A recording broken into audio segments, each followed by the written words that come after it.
Bueno, quiero hablarle de un instrumento que la mayoría de nosotros tenemos en nuestra casa, o yo sé que todos tienen. ¿Qué es lo primero que hace cuando usted se levanta por la mañana y antes de salir de su casa? ¿Alguien me puede decir qué es lo que hace antes de salir de su casa? Desayunar. No puedo salir sin desayunar. Bueno, fíjese, algo que es muy importante es antes de salir de su casa verse en el espejo, ¿no es cierto? Algunas, lo primero que hacen al levantarse es verse al espejo para ver si todavía están igual o han cambiado, ¿no? Si les han cambiado la carrocería o algo, no sé, pero lo primero que hacen es verse al espejo. Y miren, es bastante importante porque déjame decirle que un día se me olvidó verme en el espejo antes de salir de la casa y mi esposa me mandó a comprar el huevo ahí a la tienda y entonces yo salí alegremente y entonces llegué a esas tiendas que son muy populares y le dije, me da 1 kilo de huevo, y la que despacha yo veía que se me quedaba viendo y yo sonreía también así. Y luego me fui a la caja con mi kilo de huevo y ahí estaba a punto de pagar y veía que la cajera nada más como que se reía. Y yo dije, mira qué agradables son aquí, hasta te sonríen y todo. Y vi como que la que estaba atrás volteó a verme y también sonreía un poco. Y yo dije, no, esto ya no es normal. Hay algo en mí que les está dando risa, ¿no? Y yo dije, chin, traigo un moco, y empecé así a buscarme, a limpiarme. Y me fui rápidamente y busqué el primer espejo, no recuerdo si era el de mi auto o llegar a la casa, y vi que traía un peinado así tipo Ace Ventura, ¿se acuerda cómo se peinaba así? Todos los pelos parados acá, y dije, no puede ser. Y nunca más, desde esa ocasión, se me olvida que antes de salir de mi casa me tengo que ver en el espejo, porque si no otros se van a reír de usted o de mí.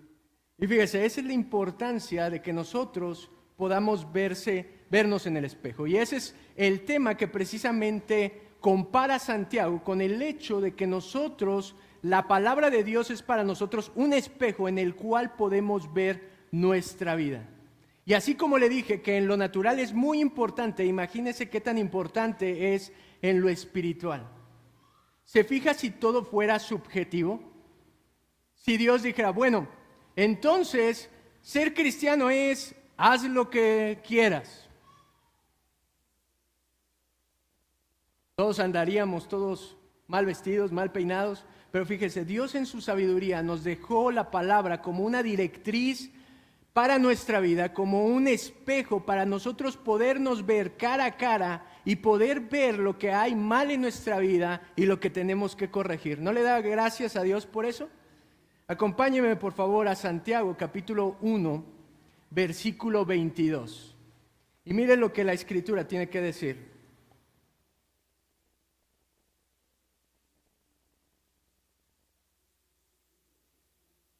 Santiago, capítulo 1, versículo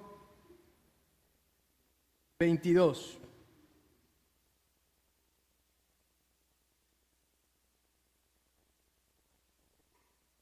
Tan amable, permítame leerlo. Pero sed hacedores de la palabra y no tan solo oidores, engañándoos a vosotros mismos, porque si alguno es oidor de la palabra, pero no hacedor de ella, este es semejante al hombre que considera en un espejo su rostro natural, porque él se considera a sí mismo y luego se va y luego olvida cómo era. Mas el que mira atentamente en la perfecta ley, la ley de la libertad, y persevera en ella, no siendo oidor olvidadizo, sino hacedor de la obra, éste será bienaventurado en lo que hace. Si alguno se cree religioso entre vosotros y no refrena su lengua, sino que engaña su corazón, la religión del tal es vana. La religión pura y sin mácula delante de Dios, el Padre, es esta: visitar a los huérfanos y a las viudas en sus tribulaciones y guardarse sin mancha del mundo. Santiago nos acaba de decir que hay varias pruebas, ¿verdad? Las pruebas que vienen a nuestra vida, la prueba de la aflicción, la prueba de las tentaciones, y nos ha dicho que ahora la prueba para saber si nuestra fe es verdadera o no es cómo nosotros respondemos a la palabra de Dios. Y lo que le comentaba la semana anterior es que él dice que tenemos que ser oidores de la palabra, ¿se acuerda? Pero ahora mire cómo introduce en el versículo 22 y dice, pero, sí, está bien ser oidor, ¿verdad? Pero sed hacedores de la palabra y no tan solo oidores. Esa es la idea principal de lo que hoy le quiero predicar. Usted y yo tenemos que ser hacedores y no tan solo oidores. La obediencia a la palabra, fíjese, es el común denominador de todos los creyentes. ¿Me está escuchando? La obediencia a la palabra de Dios es el común de todos los creyentes. No existe un creyente que no obedezca a la palabra de Dios. Si usted dice, soy cristiano, ¿por qué es cristiano? Bueno, porque vengo todos los domingos y escucho la palabra de Dios. Eso no lo hace cristiano. Lo que nos hace cristiano es creer en Cristo, pero la manera en la que nosotros respondemos al oír la palabra de Dios, no hay otra sino obediencia. Obediencia. Fíjese, Juan 8:31 dijo entonces Jesús a los judíos que habían creído en él: si vosotros permanecéis en mi palabra, seréis verdaderamente mis discípulos. La característica que tiene el discípulo es que es hacedor de la palabra. Es como cuando usted distingue a un futbolista por su uniforme y usted sabe a qué equipo pertenece. ¿Por qué? Porque trae los colores, trae el uniforme de su institución que representa y usted dice, este muchacho sí sabe de fútbol porque le va al Real Madrid, ¿no? ¿No le van al Real Madrid aquí? ¿A qué equipo le van? Fíjese, entonces de nosotros hay un sello en nosotros que es un común, una característica que es que todo creyente es hacedor de la palabra. Dice Mateo 7:16, por sus frutos, ¿qué? Nos conocerán. Fíjense, no se trata nada más de tener unos oídos muy grandes o de que le guste mucho la palabra de Dios, de que usted acumule conocimiento. Se trata de que ese conocimiento produzca un fruto en usted. Eso es lo que Santiago está diciendo. Fíjense, la verdad, la verdadera vida espiritual que Cristo nos ha dado no es un sentimiento momentáneo de una emoción que usted dice, ay, escuché la palabra y la prédica estuvo muy padre y sé que tengo que honrar a mis padres. Y usted va y mañana los honra. O sé que tengo que servir a mi casa como Cristo sirve a la iglesia, o amar a mi esposa como Cristo ama a la iglesia, o ser una esposa sujeta, porque eso es lo que me dice de Dios. Y llega el lunes y usted lo es y lo pone en práctica y dice, ay, sentí bien bonito, pero ¿y el martes? ¿Y el miércoles? ¿Y el jueves? ¿Y después de un mes? Cualquiera se emociona con algo que puede escuchar y lo puede llevar a la práctica de manera emocional y momentánea, pero mire, la vida espiritual que Dios ha producido a nosotros es la que nos hace ser constantes y perseverar en la palabra de Dios. La característica del creyente es que recibe la palabra, la guarda en su corazón y entonces día a día la pone en práctica. A veces falla, sí, pero vuelve a intentarlo y vuelve a permanecer, y la perseverancia a la palabra de Dios es nuestro común. Mire, Mateo 7:21, vea las palabras que dice Jesús tan duras. No todo el que me dice, Señor, Señor, entrará en el reino de los cielos, sino el que, oye, no, ¿verdad? Sino el que hace la voluntad de mi Padre que está en los cielos. Muchos me dirán en aquel día, Señor, Señor, ¿no profetizamos en tu nombre? Y en tu nombre echamos fuera demonios, y en tu nombre hicimos muchos milagros. Y entonces les declararé, nunca os conocí, apartaos de mí, hacedores de maldad. Fíjese lo que está diciendo. Lo importante no es tanto que usted conozca al Señor. Usted puede decir, ¿quién es Jesús? Jesús es el Señor, Jesús es el Rey, Jesús es el Salvador. Muchos incrédulos saben eso. Pero la pregunta profunda es, ¿Jesús lo conoce a usted?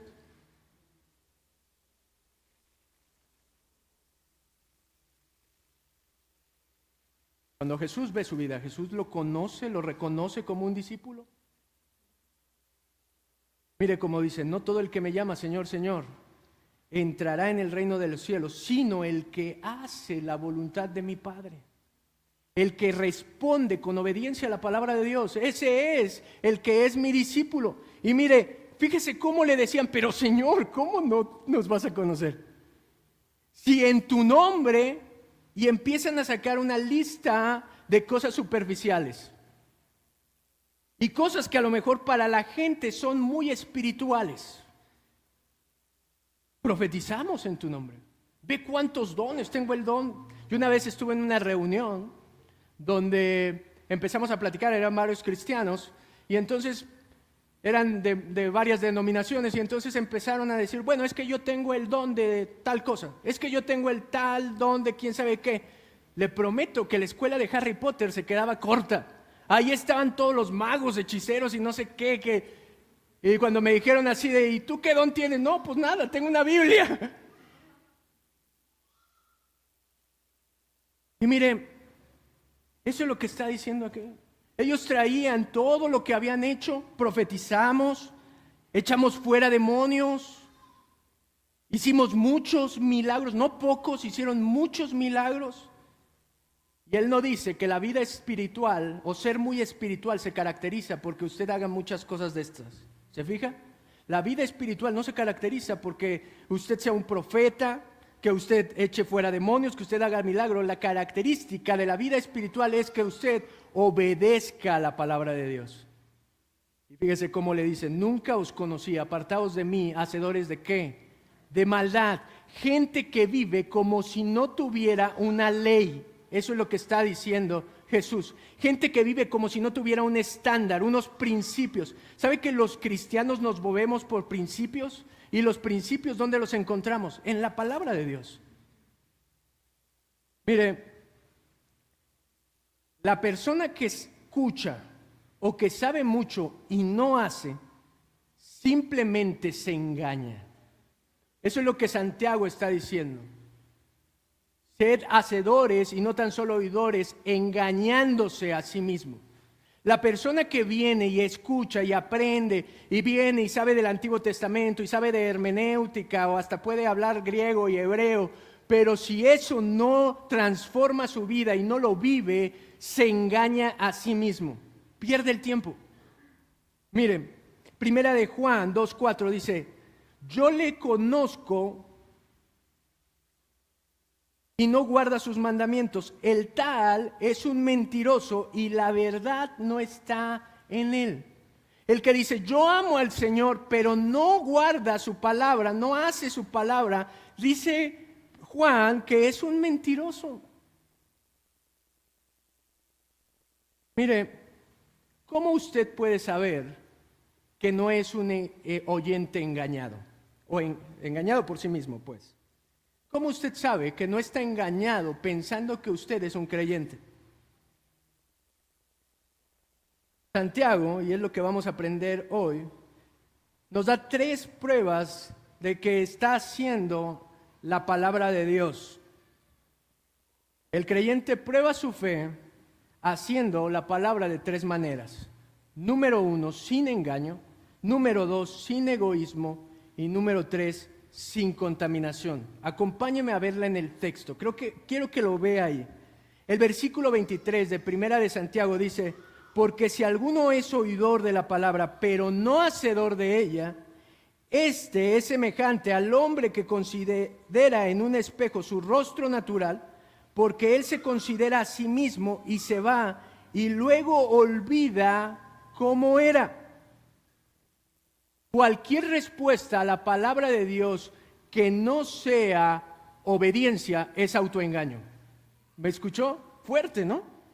Cualquier respuesta que usted tenga a la palabra de Dios que no sea obediencia es autoengaño. Mire, la fe salvadora comienza cuando usted pone en práctica, o usted se da cuenta que su fe es salvadora cuando usted pone en práctica lo que usted escucha.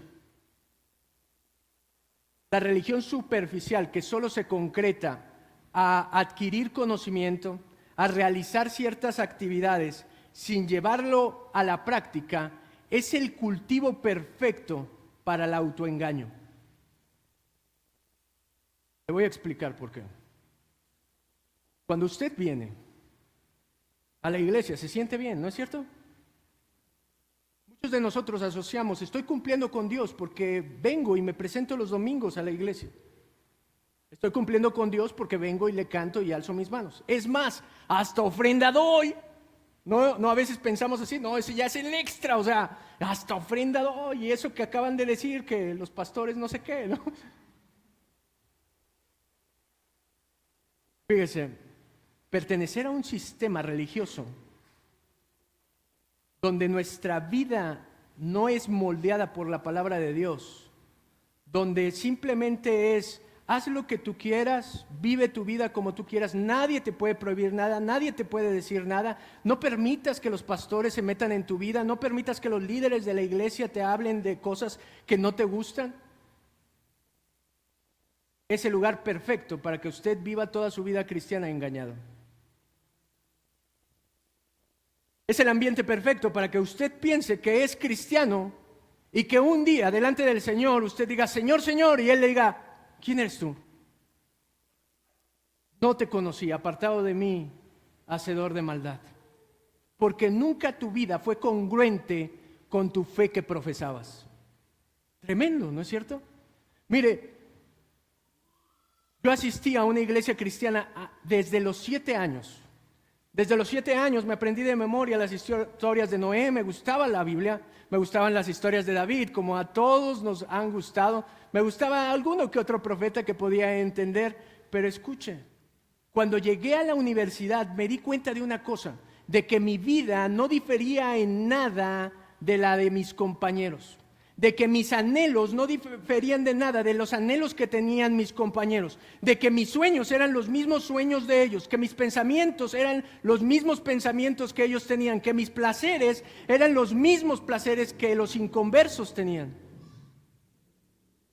Y entonces, por gracia de Dios, me di cuenta de una cosa, que yo por 13 años de mi vida viví engañado yo mismo, pensando que porque una vez al día oraba por los alimentos, que porque a veces cuando estaba en problemas decía, Dios, sálvame por favor, que por eso era cristiano. Pero cuando vino a mi vida el Espíritu Santo, me di cuenta de qué tan equivocado, podrido, miserable estaba en mi vida.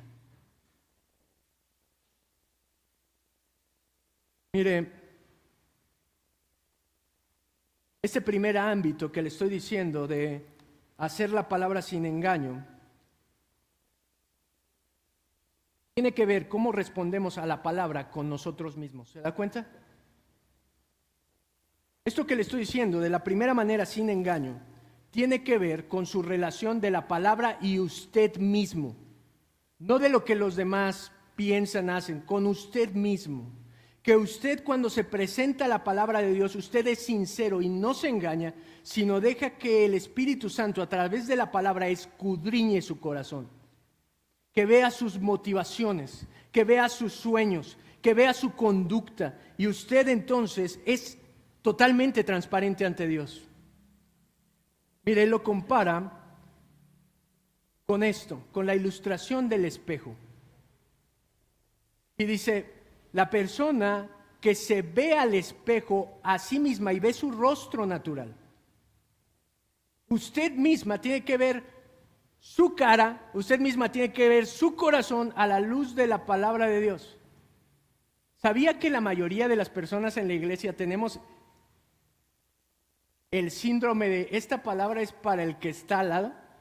¿A poco usted no ha estado sentado y dice, mira, esto es perfecto para que... Hicieron una encuesta, no sé dónde, pero lo leí, Y no sé de dónde lo sacaron, pero estoy seguro que sí sucede. Y decía que la mayoría de las personas que venían los domingos a un servicio dominical y se sentaba y escuchaba la práctica, en su mente siempre estaba aplicar la palabra de Dios a otra persona que conocía que tenía ese defecto. Pero quiero decirle, sin engaño, es que usted se la aplique a usted mismo. Cuando usted viene y escucha la palabra de Dios, ¿usted está pensando en usted todo el tiempo?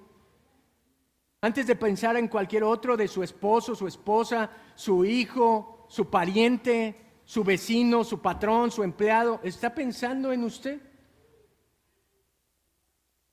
Mire, cuando él compara, dice que considera su rostro en un espejo, y esta palabra es kataneo en el griego, y el kata, si alguna vez ha escuchado esa combinación de kata, es un catalizador, de ahí viene esa palabra, es algo que potencializa.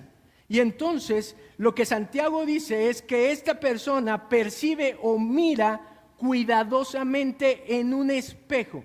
Fíjese, este no es una vista superficial, esto es alguien que está escudriñando, y déjeme platicarle por qué. En la antigüedad los espejos estaban hechos de metales. ¿Sabía esto?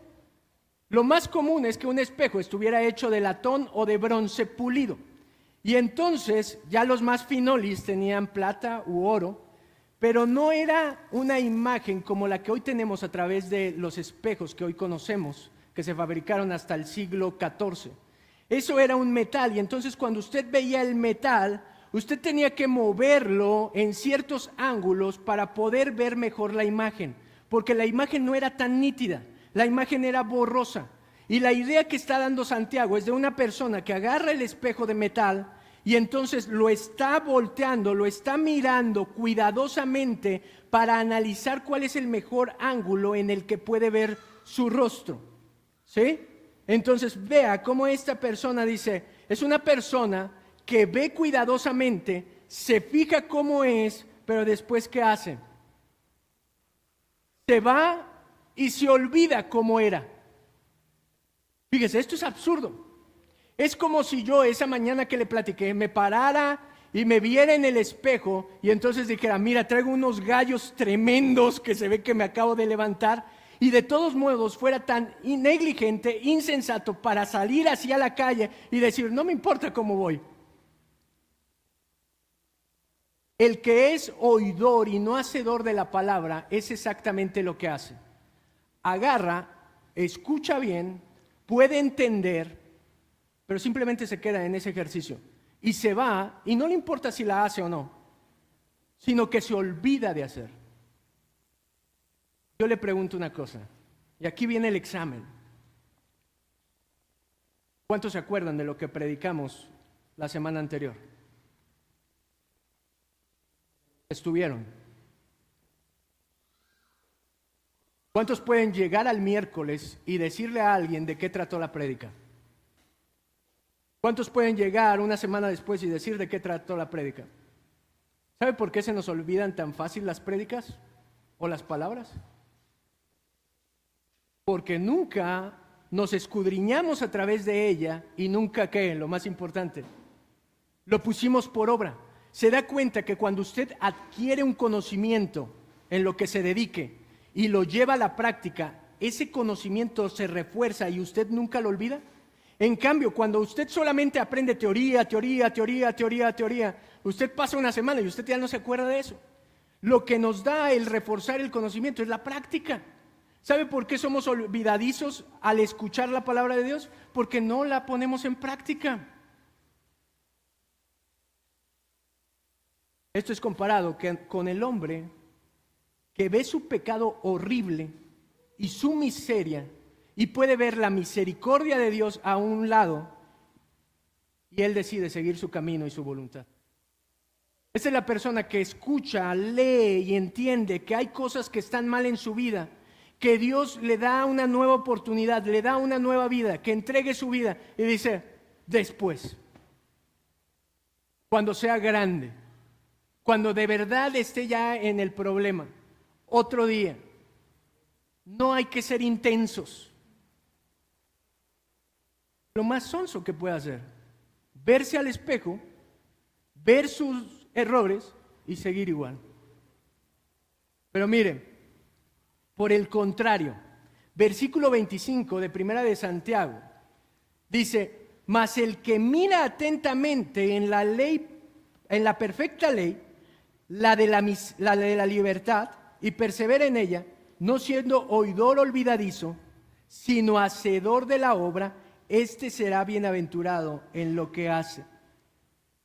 Por el contrario, dice, el que examina la palabra, la entiende en su mente, la baja a su corazón y hace lo que Dios le manda, este es el que vive de una manera simple y feliz. La palabra bienaventurado significa más feliz, más dichoso.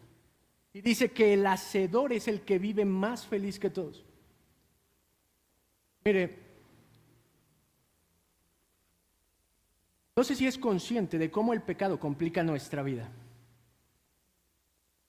¿Sabe los problemas que trae el pecado a nuestra vida?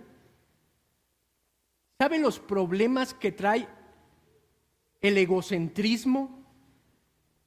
El que usted viva pensando que vive sin ley, pero vive bajo la ley del pecado, y que usted haga lo que quiera. ¿Sabe los problemas que trae a su vida? Solo póngase a pensar en esto. Aquel que miente tiene que mentir cada vez más para sostener su mentira.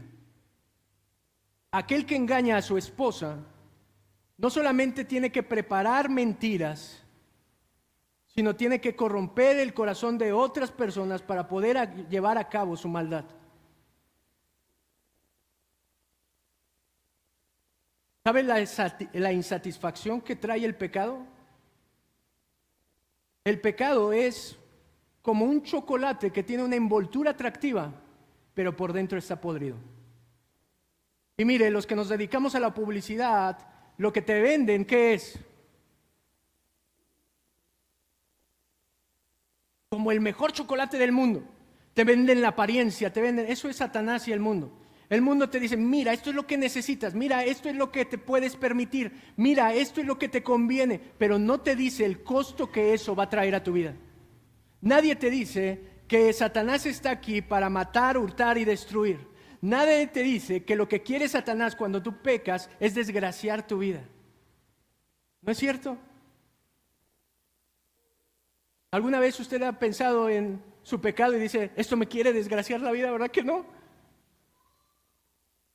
Pero mire, el pecado complica nuestra vida y el obedecer la palabra de Dios es lo más sencillo y más feliz. Cuando usted hace lo correcto es lo más feliz. Cuando usted se espera hasta el matrimonio para tener intimidad con su pareja es lo más feliz que pueda hacer. Sabía que hicieron un estudio y las personas que eran más satisfechas en esa área sexual eran las personas que nunca habían tenido una pareja sexual en su vida. Y entonces yo me pregunto, ¿quién tiene razón, el mundo o Dios? El mundo cuando diseñó todo, el mundo no diseñó todo. El que lo diseñó fue Dios y lo hizo en perfecto orden y Él sabe cómo está creado. ¿Quién me puede decir cómo vivir esta vida si no es el creador de la vida? ¿Quién me puede decir de qué se trata el matrimonio si no es aquel que hizo el matrimonio? Y entonces, aunque nosotros nos equivocamos, aunque nosotros podemos pecar, nosotros tenemos que reconocer que hay alguien que nos dejó una guía, un testamento que nosotros podemos leer y saber cómo conducirnos en esta vida. Y mire cómo Él le llama la ley perfecta. Esto es en referencia a toda la palabra de Dios. La ley perfecta. Estos son los estatutos de Dios. Esto habla de lo que Dios nos ha mandado. Y mire, no hay error en ellos. A veces venimos al cristianismo y decimos, ya no importa nada porque vivimos en la libertad, en la gracia y esto. Y Pablo dice, ¿será la gracia una excusa para nosotros pecar y vivir en desobediencia a Dios? Por supuesto que no. Jesús lo dijo, no he venido a abrogar la ley ni los profetas, sino ¿a qué? A cumplirla. No hay nada malo en la palabra de Dios. Los que estamos mal somos nosotros. Y fíjese, él no solamente le llama la ley perfecta, le llama la ley de ¿qué? De la libertad. La ley de la libertad. ¡Qué increíble! Pablo lo dice de esta manera, que nosotros fuimos librados o rescatados de, ¿sabe qué? De la esclavitud del pecado. Nosotros no vivíamos haciendo nuestra voluntad, nosotros vivíamos atados al pecado. Y lo que ha hecho Dios cuando nos salva es darnos la libertad, pero no para hacer lo que usted quiera. Usted dice, ok, me ha libertado para yo vivir como yo quiera. No, le ha dado la libertad para poder obedecer su hermosa palabra. Esa es la libertad de la que está hablando, esa es la libertad del cristiano. Ahora ya no hay nada que me esclavice al pecado, sino ahora mi corazón redimido tiene la libertad, el placer de obedecer a Dios. Mire, le pongo un ejemplo. Supongamos que yo estoy en esta plataforma y esta plataforma es la vida del creyente. Abajo de la plataforma es un fuego que me va a consumir. Ahora, Dios me dice, esta es tu vida y esta es la libertad que tú tienes. Yo tengo la libertad de poderme mover por esta plataforma como yo quiera. ¿Se fija? Porque estoy dentro de la ley de la libertad. Pero yo no tengo libertad para poder aventarme acá porque sé que lo que está acá me va a destruir. ¿Me explico? La libertad de Dios es esa libertad que nos da para poder movernos en este mundo caído, corrupto, en este sistema del mundo, obedeciendo su palabra. Mire, Romanos capítulo 6, versículo 16 dice esto. ¿No sabéis que si os sometéis a alguien como esclavos para obedecerle, sois esclavos de aquel a quien obedecéis? Sea del pecado para muerte, o sea de la obediencia para justicia. Pero gracias a Dios, que aunque eras esclavo del pecado, habéis obedecido de corazón aquella forma de doctrina a la cual fuiste entregados, y libertados del pecado, viniste a ser siervos de justicia. Déjeme decirle algo del hombre. El hombre cree que él es capitán de su propio barco y que él tiene el timón para poderse conducir como él quiere. Hace poco en Facebook he visto que se pone de moda una frase que dice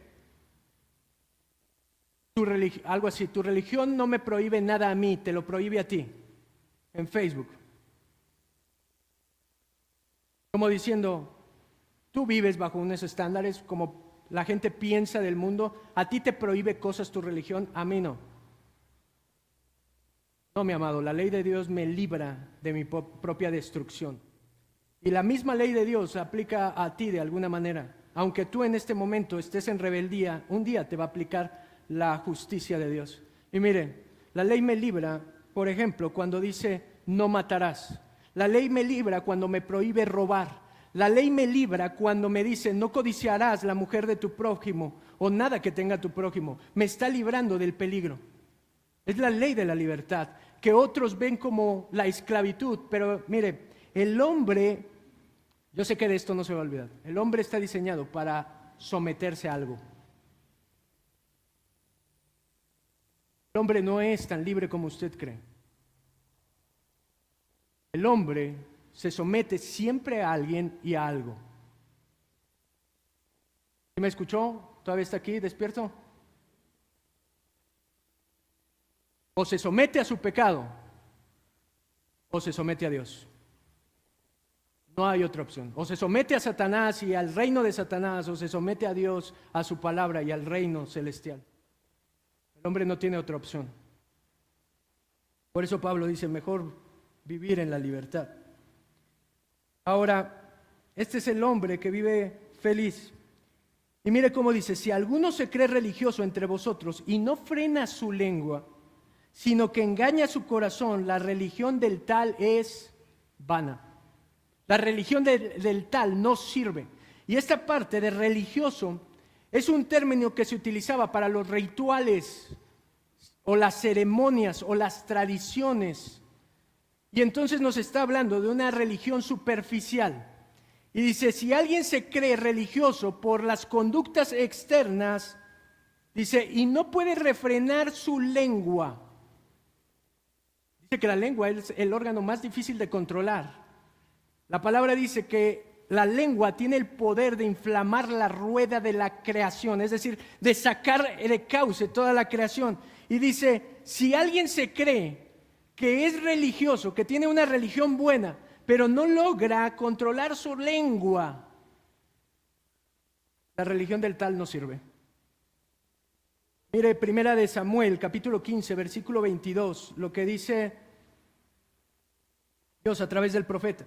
Y Samuel dijo, se complace Jehová tanto en los holocaustos y víctimas como en que se obedezca la palabra de Jehová. Ciertamente el obedecer es mejor que los sacrificios y el prestar atención que la grosura de los carneros.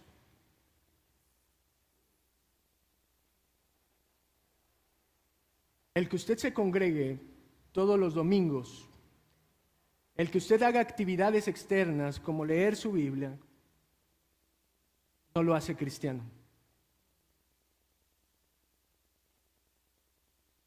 Pero el que no lo haga, sí lo hace un cristiano sospechoso. Hace dudosa su profesión de fe. ¿Me escuchó? El que usted se congregue todos los domingos no lo hace cristiano, pero el que no se congregue sí lo hace sospechoso. ¿Sabe por qué? Porque la palabra de Dios dice que no nos dejemos de congregar como algunos tienen por costumbre. Y hay gente que piensa, bueno, yo ya estoy bien porque vengo los domingos, pero ¿qué tal su vida entre semana? Así como nos vemos aquí de bien portaditos, ¿somos como papás? Ay de mí. ¿Así somos como esposos? ¿Así somos como hijos? ¿Así somos entre semana? Porque mire, los israelitas pensaron, porque yo voy al templo, porque yo traigo mi ofrenda, porque yo hago los rituales, porque yo cumplo la ley de manera superficial, entonces yo estoy bien. Nadie me puede decir nada, nadie me puede tocar porque yo estoy bien. Y el profeta les dice, ¿ustedes creen que con eso se complace? ¿Ustedes creen que Dios se complace con que le traigan el carnero? ¿Sabe qué tenían que traer junto con el carnero o la expiación, el holocausto? Tenían que traer su arrepentimiento y su corazón. No era el animal, era que ellos entendieran que la paga del pecado era muerte y que un inocente estaba muriendo por ellos y que ellos vinieran arrepentidos delante de Dios y entregaran su corazón por completo. Y por eso les dice, ciertamente el obedecer la palabra de Dios es mejor que cualquier sacrificio que puedan presentar. Nunca relacione su cristianismo con su desempeño en actividades de la iglesia.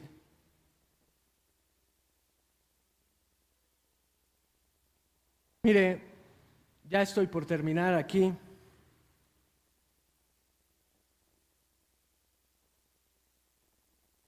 Algo que me ha sorprendido de la gente que me ha tocado conocer, que conoce mucho de la Biblia, más que yo,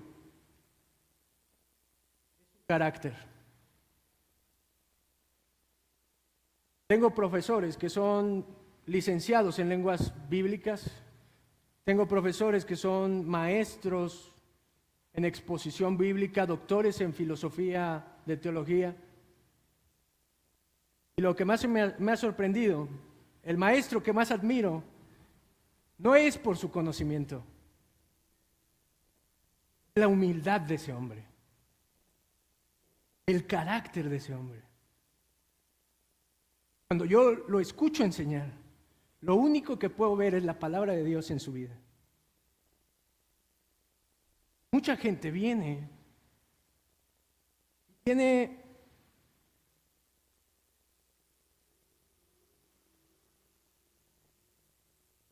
una autoestima tan alta que le quiere enseñar la Biblia a Dios. Mucha gente ha aprendido un léxico cristiano cuando ora, y cuando ora le quieren enseñar, le quieren dar clases de oración a Dios, y le quieren enseñar y le recitan toda la Biblia a Dios. Cuando lo que deberíamos de traer es nuestro corazón para que Dios a través de su palabra transforme nuestra vida. Pero la confianza en las cosas externas solo nos conducen a engañarnos a nosotros mismos. Y mire, lo que Santiago dice aquí es que si nosotros no somos capaces de controlar nuestra lengua, es muy seguro que su corazón tampoco lo esté. Porque de la abundancia del corazón habla ¿qué? Usted podrá engañarse un rato, usted podrá engañar a algunos un rato, pero tarde o temprano lo que usted habla lo va a delatar. Tarde o temprano las cosas que usted dice van a ser la evidencia de lo que usted es en su interior. Y cuando usted habla en su negocio, cuando usted habla en su trabajo, tarde o temprano lo que usted habla, o como usted habla, o los tratos que usted hace, es la evidencia de su corazón. Y en su familia lo mismo. Usted puede hablar aquí un lenguaje, como dicen, cristiañón, pero lo que usted habla en su casa, usted eso es. Mire, la religión que no transforma el corazón y por lo tanto la lengua, nuestra manera de hablar, lo externo, no sirve de nada, es vana. Mi amado, cuando usted se expone a la palabra de Dios, no solamente expone sus oídos, sino expone su corazón completamente. Y usted deja que Dios meta la mano ahí. Y usted llega con la humildad de decir, Señor, cambia todo lo que tú quieras. Señor, si me tienes que añadir, añádeme. Si me tienes que quitar, quítame. Así sea la persona que no sé qué, que quién sabe qué, quítamela. Señor, mi carácter, no soy perfecto, estas son mis debilidades, pero las quiero poner a tu servicio para que tú te glorifiques a través de ellas. Esa es la actitud que nosotros tenemos al escuchar la palabra de Dios. Amado, la invitación de Santiago en primera instancia es ser hacedores de la palabra. ¿Cómo? Aplicándola a usted mismo, sin que usted se engañe. Sin que usted se engañe. ¿Ven? De tiempo lo voy a dejar ahí, así es que acompáñeme a orar.